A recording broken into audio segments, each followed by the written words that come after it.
Oh, jadi lowongan pekerjaan itu hal negatif gitu? Maksud saya memang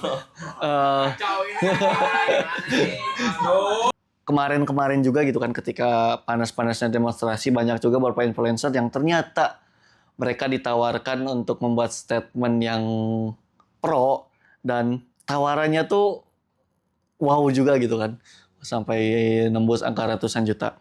Nah, namun selebih itu, apakah dengan adanya peluang jadi buzzer ini tuh justru bisa menjadikan peluang pekerjaan dan memutarkan ekonomi gitu kan?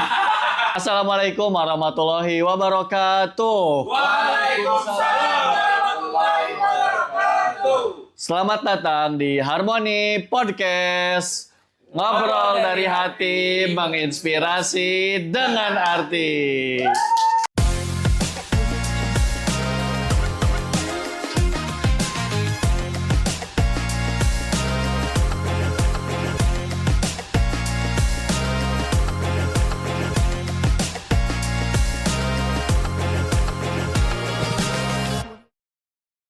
Insya Allah beberapa menit atau 1 jam ke depan kita akan sama-sama berbicara, sama-sama mengobrol dan berdiskusi tentang hal-hal yang memang sepertinya urgen untuk diobrolkan, ya, terutama kita selaku anak muda. Nah, namun sebelum itu, biar lebih akrab mungkin ya, perkenalkan dulu, nama saya Rifki Nur Ilham, mahasiswa Ilmu Politik UIN Sunan Gunung Jati Bandung. Yang saat ini mungkin kesibukan selain kuliah aktif juga di beberapa organisasi. Dan yang tak kalah pentingnya, kita perkenalan dulu ini dengan tamu undangan di podcast kita siang kali ini. Boleh silakan langsung. Baik, nama saya Azam. Saya sama, kebetulan kami sekelas. Nah, gitu. Jadi, kita sama-sama di Ilmu Politik UIN Sunan Gunung Jati Bandung. Dan bersama Kang Rifki Ya, bersama Rifki. saya akan berbicara dan mengulas tentang sesuatu yang sangat hot sepertinya ya. Nah, iya. Nah, mungkin Dikat-kat kayak gitu ya. Lanjut. Nah, mungkin jika ingin mengobrol lebih dekat nanti bisalah kepoin di Instagramnya. Betul. Dikepoin aja.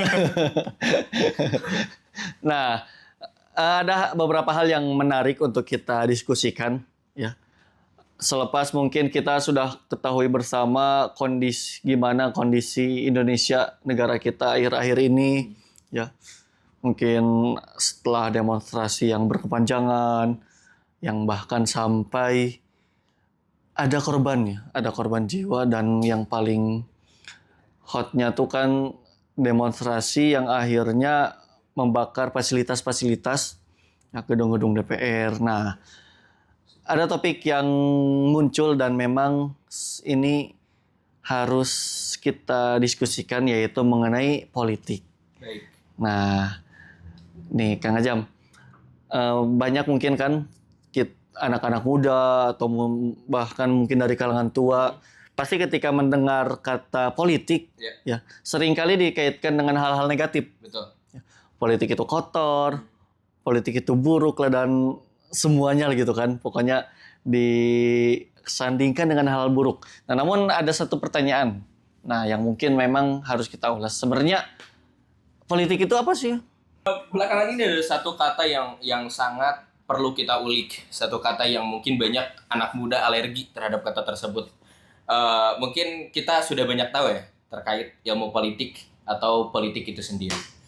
Untuk dari segi pengertiannya sendiri, mungkin saya akan ambil dari salah satu pendapat dari Aristoteles, bahwa politik itu adalah cara untuk mengambil keputusan untuk kebaikan bersama. Kebaikan bersama. Iya. Nah, jadi sebetulnya politik itu adalah bagaimana sebuah sistem itu dibuat dengan tujuan kebaikan bersama. Nah, proses daripada kebaikan bersama itu bisa disebut politik. Jadi, simpelnya itu seperti bagaimana piket kebersihan di kelas saat kita sekolah, itu juga diatur oleh politik.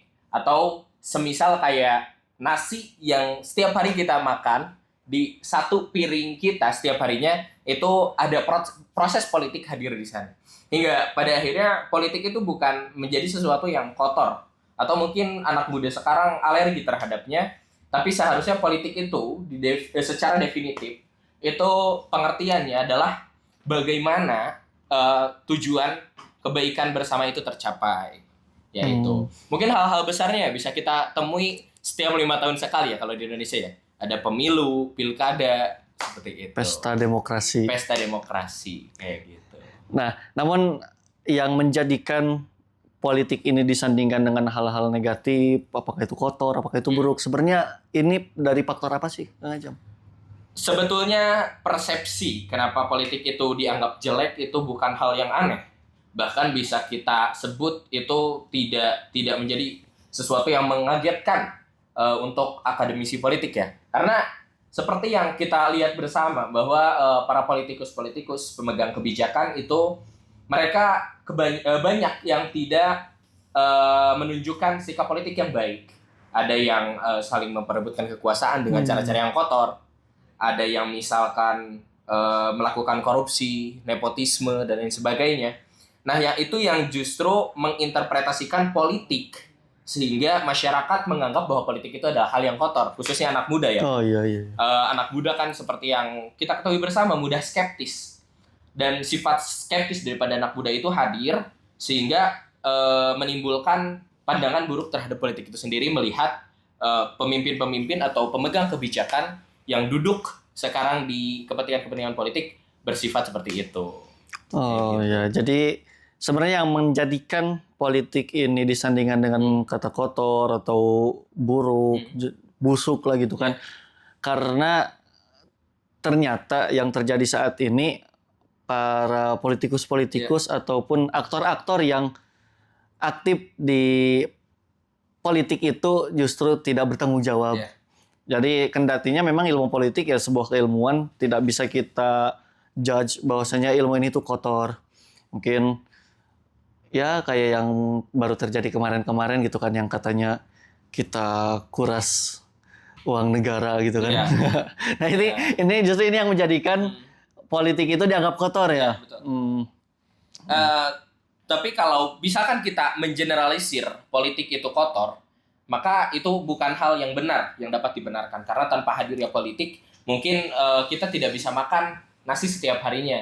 Karena kebijakan yang hadir pada akhirnya sehingga kita bisa menggunakan kendaraan kita, sehingga angkutan umum hadir di tengah-tengah kita, sehingga ada makanan yang tetap bisa kita konsumsi setiap harinya tanpa kita perlu menanamnya.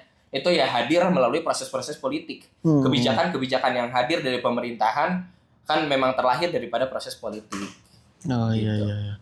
Nah, mungkin teman-teman di sini bisa ikut menyimpulkan juga mungkin dari diskusi kecil dan sederhana bahwasanya memang kita tidak bisa menjudge bahwasanya politik itu kotor, politik itu busuk. Yang menjadikan stigma atau statement ini muncul karena justru yang saat ini duduk di atau yang saat ini menjadi aktor-aktor politik malah berperilaku sebaliknya. Mungkin ini jadi berbanding dengan yang tadi Kang Ajam sampaikan, pendapat Aristoteles bahwasanya politik itu untuk kebaikan bersama ya. Nah, lebih dari itu Kang Ajam, ada lagi statement-statement yang sudah go publik itu kan dan di masyarakat ini bahwasanya ya udahlah politik mah untuk kalangan tua aja. Nah, anak muda mah ngapain ikut-ikutan politik, masih kecil, belum tahu apa-apa dan segala macam lah gitu kan. Ini sebenarnya saya sendiri merasa miris gitu kan dengan adanya statement ini, apalagi saat ini saya duduk di jurusan ilmu politik gitu kan, seolah-olah membatasi anak muda untuk aktif, untuk berkarir di politik. Nah, menurut Kang Ajam sendiri gimana menghadapi statement-statement yang seperti ini? Kalau kita gali lebih jauh, masa keemasan seorang manusia kan masa mudanya, di mana saat mentalnya sedang matang-matangnya, saat fisik sedang kuat-kuatnya, pemikiran sedang cemerlang-cemerlangnya, bahkan beban hidup pun masih sedikit. Ibarat sebuah buah yang dia tidak terlalu mentah dan tidak terlalu matang, sedang segar-segarnya seperti itu.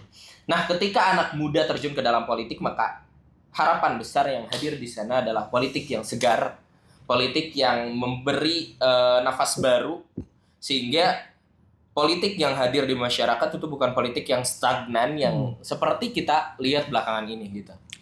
Jadi memang anak muda itu manusia-manusia muda, orang-orang muda khususnya di Indonesia, seperti sesuai data pemilu kemarin sekitar 52% pemilih itu anak muda gitu.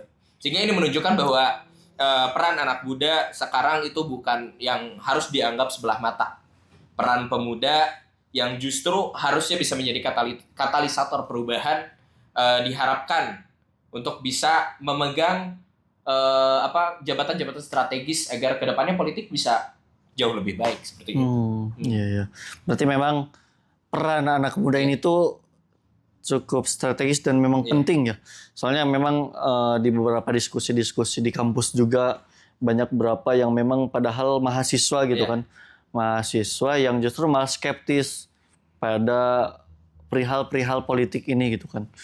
Ya udahlah kita mah fokus di jurusan kita aja, atau misalnya ya anak muda lain yang justru melihat politik itu satu hal yang dihindari gitu ya. Nah, berarti ini menjadi PR juga ya buat kita selaku anak muda.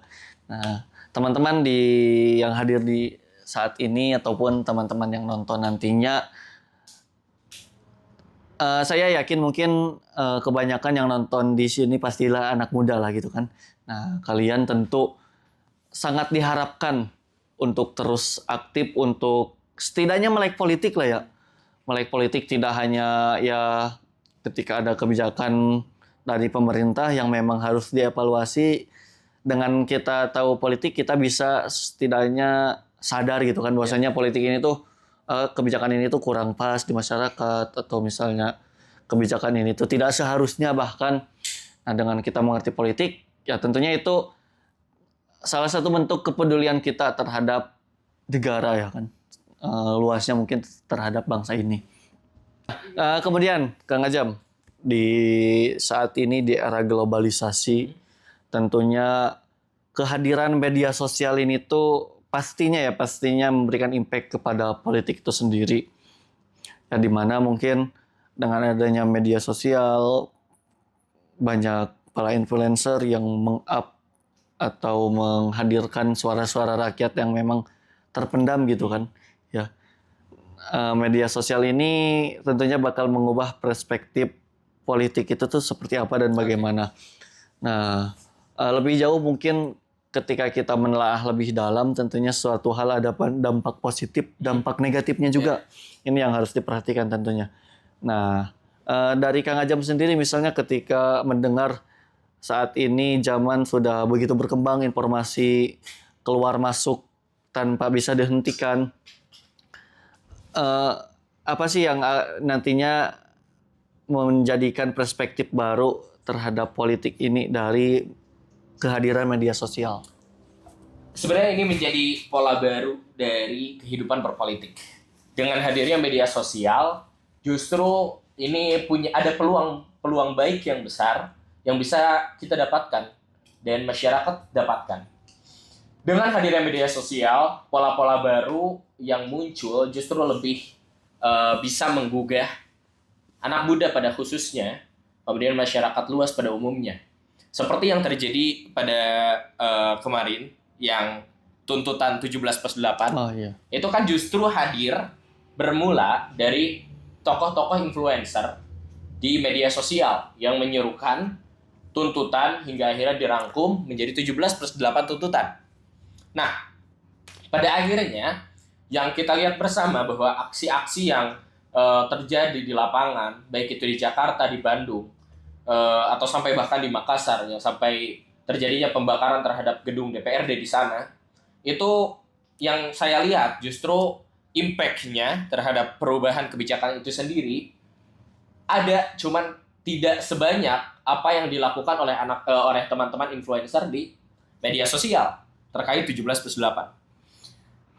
Agenda tuntutan 17+8 yang salah satunya dicanangkan oleh Jerome Pauline ya. Oh iya. Ya, yang tidak disangka-sangka justru itu direspon oleh pemerintah, bahkan oleh presiden kita sendiri, Bapak Prabowo Subianto, yang menganggap bahwa beberapa poin di tuntutan 17+8 itu tidak masuk akal.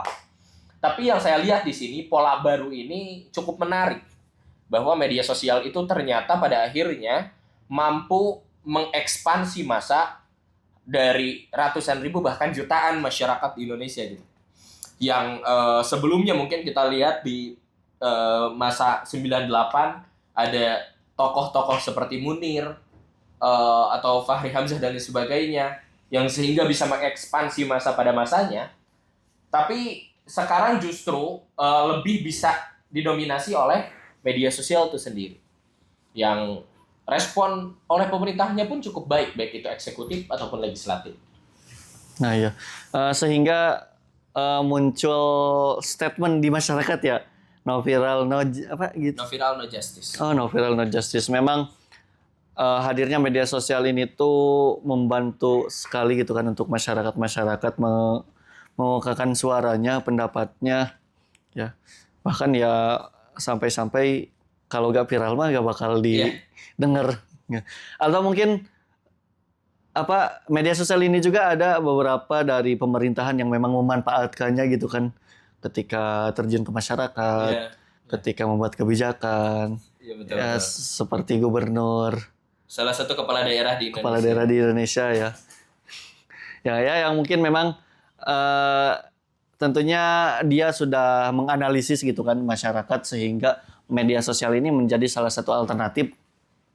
Dan justru ini memang menghadirkan impact yang bagus gitu kan, dengan lewat media sosial juga mungkin masyarakat bisa lebih terbuka melihat gubernur kepala daerah ini tuh bekerja gitu kan. Nah, kepala daerah ini tuh ya terlebih mungkin dari pandangan-pandangan yang lain juga ada yang berbicara ini cuma pencitraan kah atau apakah? Gimana nih menurut Kang Ajam? Justru itu menjadi sarana transparansi kinerja kepala daerah ya. Ketika memang kalaupun misalkan dikontenkan, justru itu yang menjadi masyarakat lihat kita setidaknya kepala daerah tersebut kan bekerja, walaupun misalkan pada akhirnya dikontenkan. Ini bukan menjadi sesuatu yang buruk kalau menurut saya. Karena kalau kita bisa cari tahu data pelaporan atau LPJ dari eksekutif di daerah-daerah itu yang anggarannya cukup besar gitu. Sehingga kalau yang saya lihat, kalau misalkan memang kepala daerah mampu mengubah proses penanggung-jawaban dari yang tadinya bersifat organik atau non sarana online, jadi sarana online itu justru yang menurut saya bisa lebih baik gitu ya, dan menghemat anggaran juga gitu. Nah ya, mungkin ini selaras juga seperti yang kemarin pernah viral yang salah satu RT ya, ketua RT di Jakarta yang posisinya dia anak muda gitu kan. Dengan adanya media juga terekspos dan tentu mendapatkan banyak apresiasi dari semua kalangan masyarakat. Nah, namun selebihnya tentunya media sosial ini tuh seperti halnya pedang bermata dua. Ya, betul sekali. Nah,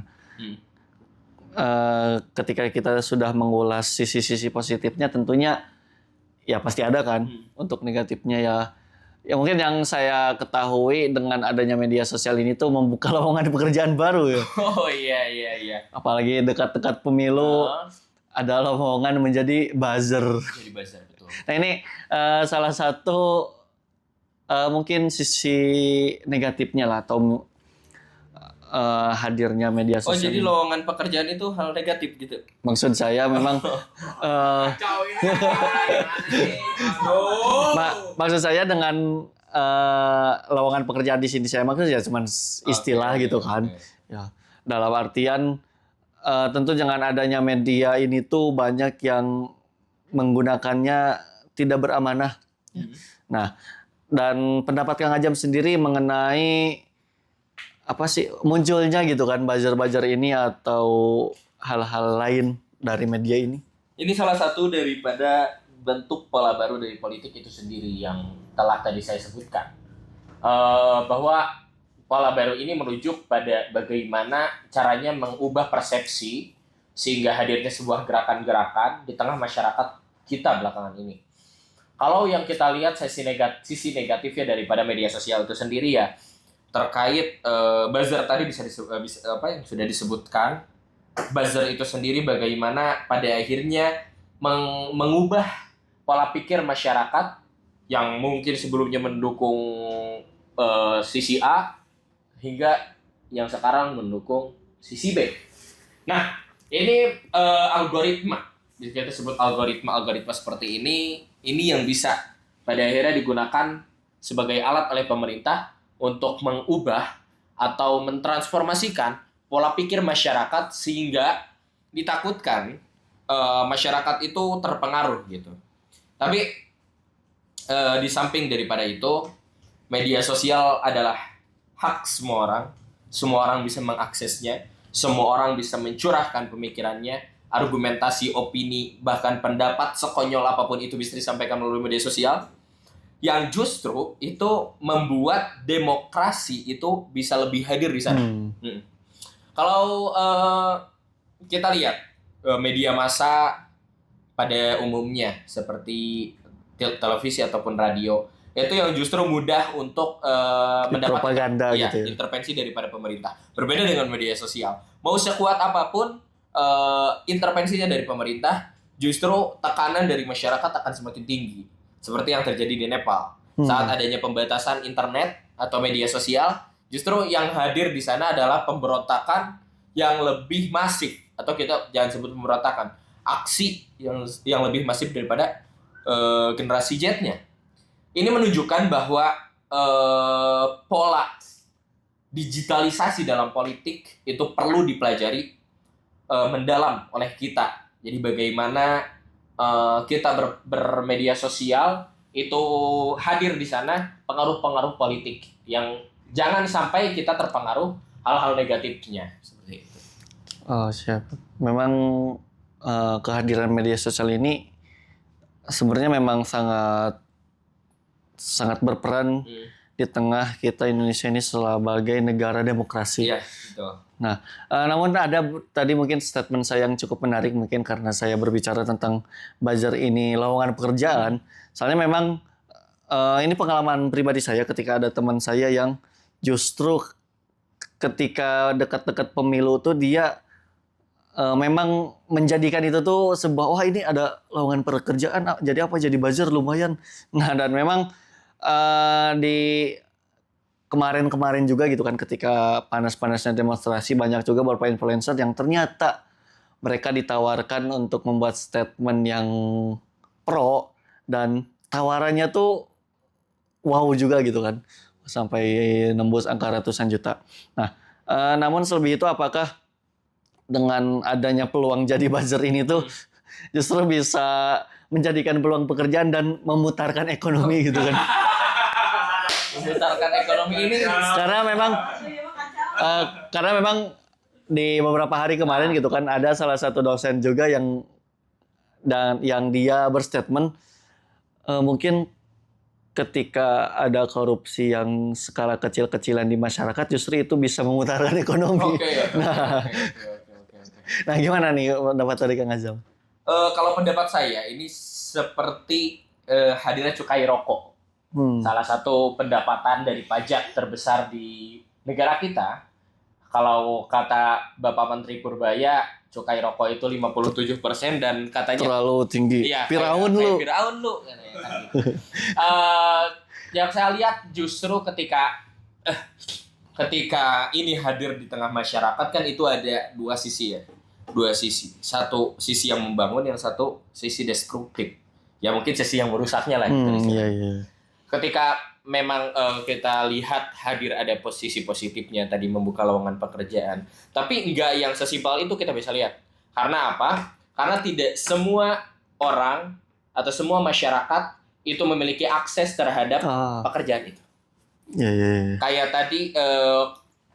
tadi Bapak dosen kita ya sempat memberikan argumennya bahwa kalau korupsinya kecil-kecilan dan menyebar itu justru adanya perputaran uang di sana. Kalau saya tidak terlalu setuju karena tidak semua orang mampu dan berkesempatan untuk mendapatkan korupsi walaupun kecil.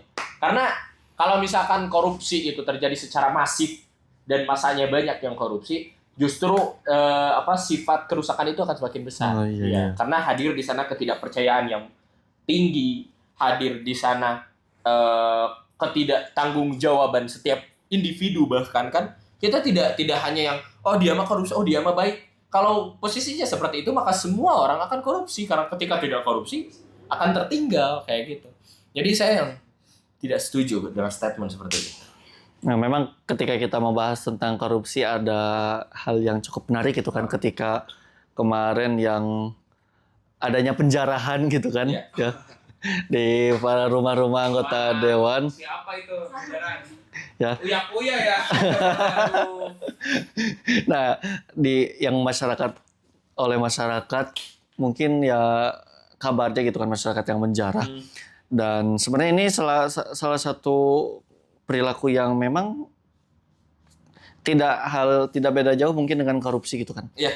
Nah, ketika berbicara tentang korupsi dan misalnya nih, mungkin ini pertanyaan dari saya sendiri juga gitu kan. Ketika ada salah satu anggota dewan atau kepala daerah yang korupsi, masyarakat itu begitu marah gitu kan. Begitu marah, semarah-marahnya, apalagi yang liga korupsi gitu kan di Indonesia ini, dan cukup wow gitu kan. Dari mulai Pertamina-nya, dari mulai berasnya dan Bulog segala macam. Bahkan haji pun dikorupsi. Aduh. Uang haji dikorupsi. Itu iya, makanya setan atau iblis lihat, ini yang setan gua apa lu gitu kan. Gitu ya. Nah, yang saya tanyakan gitu kan, masyarakat ketika mendengar ada kasus korupsi begitu marah, hanya saja ketika ada pemilu-pemilu, mereka tetap membukakan tangan untuk menerima amplop-amplop serangan pajar gitu kan. Nah, yang jadi pertanyaan tuh, ketika masyarakat marah terhadap korupsi, apakah dia marah karena memang perilaku korupsi ini buruk, atau marah karena tidak kebagian? Iya, betul. Dua posisi tersebut hadir di tengah-tengah masyarakat kita, teman-teman. Jadi memang ada beberapa orang yang dia menolak korupsi karena memang murni daripada keyakinan dia untuk menolak korupsi, dan dia pun bersikap yang seperti itu, tidak menggunakan barang-barang bajakan, tidak menggunakan gas LPG apabila mereka mampu, tidak menggunakan Pertalite apabila mereka mampu. Nah, itu menunjukkan bahwa sikap koruptifnya tidak hadir, sehingga apabila dia menolak untuk dia membenci korupsi masih masuk akal. Tapi yang tidak bisa terlalu kita terima adalah masyarakat yang mereka menolak atau membenci, ya, tidak suka terhadap sikap-sikap koruptif daripada para pejabat, tapi mereka yang menunjukkan sikap koruptif di kehidupan mereka. Nah, ini sebenarnya patut kita syukuri. Setidaknya mereka tidak menerima bahwa pejabat-pejabat itu korupsi gitu. Kalau mereka menerima, kan pejabat kita bisa lebih langgeng untuk korupsi kan gitu.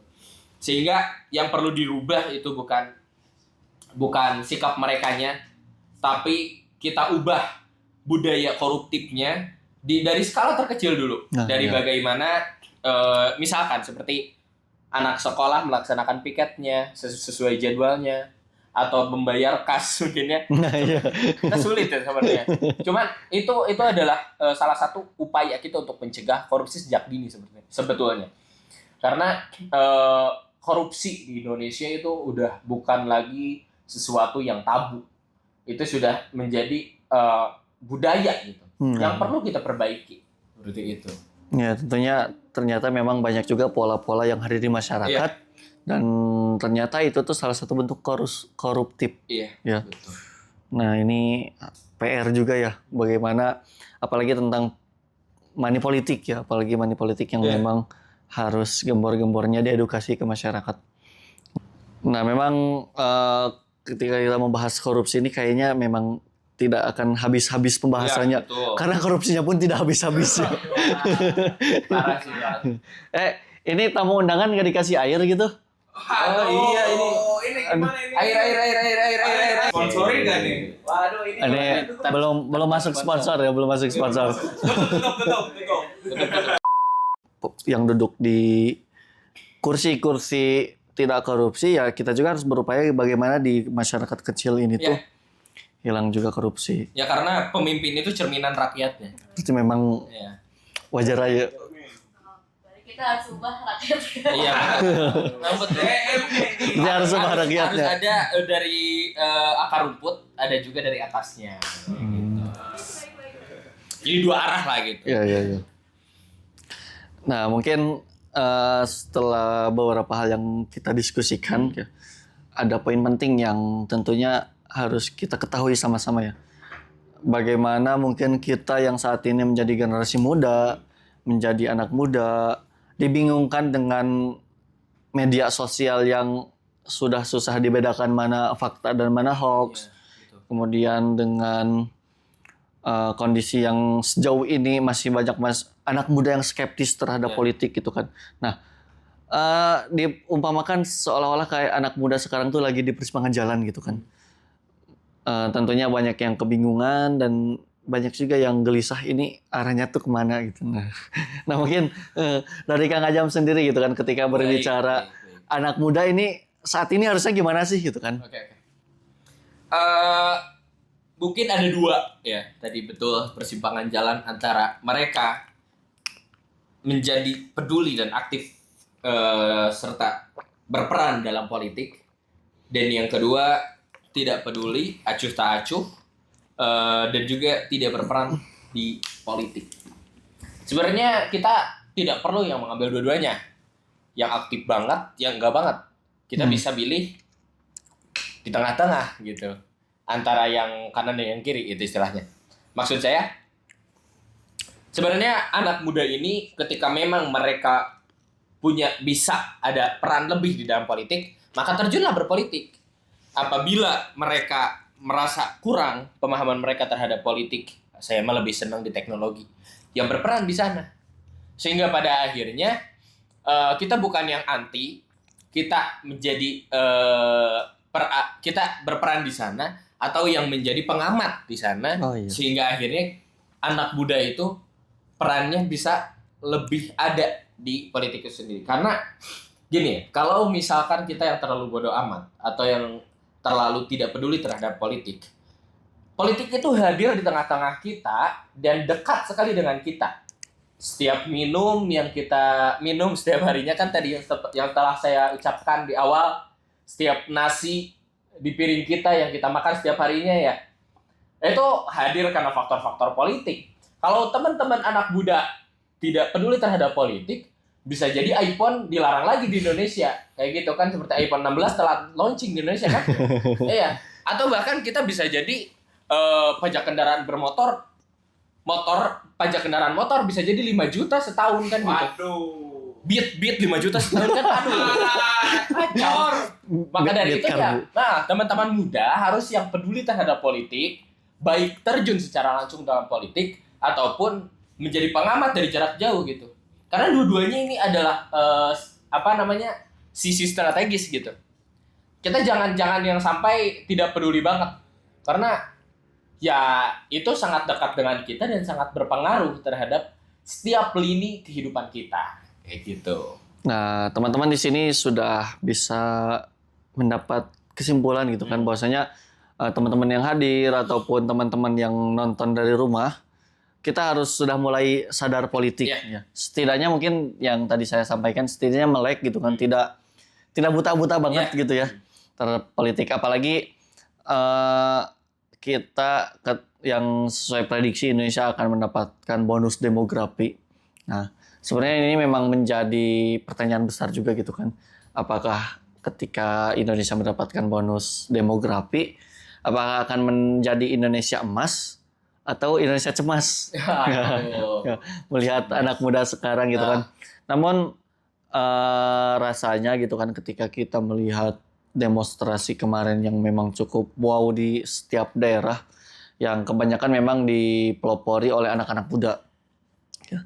Dan saat ini sudah muncul juga banyak influencer-influencer yang dari golongan muda lah gitu kan, seperti ya Ferry Irwandi, Jerome Pauline, dan influencer-influencer lainnya yang sudah mendapatkan banyak pengikut massa. Tentunya sepertinya kesempatan untuk mewujudkan Indonesia Emas ini tuh Masih ada. ya. Harapan itu masih ada. Harapan itu masih ada ya. Tinggal bagaimana apakah kita bisa memanfaatkan peluang atau justru kita ya membiarkan peluang itu hadir gitu kan. Soalnya memang di beberapa negara maju saat ini mereka bisa tumbuh dan terus berkembang tuh ketika mendapatkan bonus demografi. Nah, makanya ini gimana nih? Ayo teman-teman, apakah kita sebagai anak muda bisa dan akan memanfaatkan bonus demografi ini atau justru menyia-nyiakan? Dan tentunya ketika kita tidak berperan saat ini, yang merasakan sengsara tuh bukan kita yang saat ini, tapi keturunan-keturunan kita, anak-anak kita, keluarga-keluarga kita nanti. Akankah kita membiarkan keturunan-keturunan generasi-generasi setelah kita hidup sengsara gitu kan? Tentunya itu justru salah satu bentuk kejahatan lah gitu kan. Betul. Nah, sebelum ditutup mungkin Kang Azam boleh closing statement-nya dari Kang Azam. Satu kalimat, tapi nanti akan saya jelaskan. Kita kalimat satu paragraf kan. Kunci utama memperbaiki politik adalah dengan politik itu sendiri. Jadi kalau teman-teman lihat sekarang politik seburuk apa dan menganggap bahwa politik itu hal yang kotor, maka coba masuk ke dalamnya dan perbaiki dengan politik itu sendiri. Karena kalau dari luar, rasa-rasanya mustahil. Mungkin itu. Nah, hadirin semuanya teman-teman yang hadir dan yang nonton, semoga teman-teman semua bisa mendapatkan sisi-sisi hal-hal positif dari diskusi kita siang kali ini. Ya tentunya memang semua ini tak hadir dan semua ini podcast ini pun mungkin tidak akan terbentuk ya apabila tidak ada semangat-semangat muda, tidak ada semangat-semangat dari para anak-anak muda sehingga akhirnya kita bisa sharing dengan Kang Azam ya. Dan by the way kita juga saat ini sedang merintis salah satu komunitas ya, Kang Azam. Komunitas apa Kang Azam? Strategi Youth Leadership Community. Nanti bisa dikepoin di bawah sini. Kita kerjasama juga. Nah ya, izin ya. Untuk teman-teman semua, saksikan lagi dan sampai jumpa di Harmony Podcast. Bye-bye. Apa istilahnya? Skeptis. Bukan. Kalau susu gini. Terus gatal, garuk-garuk apa? Minum alergi apa ya?